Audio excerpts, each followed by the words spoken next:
ஏன் இதயத்தை எடுத்து வைங்க டாக்டர். உயிர் போனா வராது.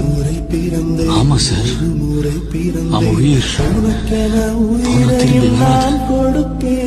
புவி, உன் கணேசன் வந்திருக்கேன். புவி, நீ கண்ணை திறந்து பார்க்கும்போது நான் எதிர இருக்க மாட்டேன். ஆனா இங்க இருப்பேன். உன் கண்ணில இருந்து ஒரு துளி கண்ணீர் வந்தா கூட நான் செத்து போயிட்டுதான் அர்த்தம்.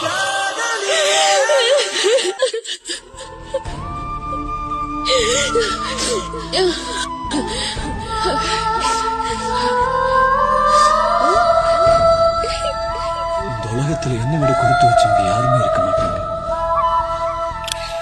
ஏன்னா காதலிக்கும் போது எல்லாரும் சொல்லுவாங்க உனக்காக இதயத்தை கொடுக்கறேன்னு. உண்மையிலே எனக்கு அந்த பாக்கியம் கிடைச்சிருக்கு. காதலியே காதலியே, நீ எனக்கு கடவுள்தானே.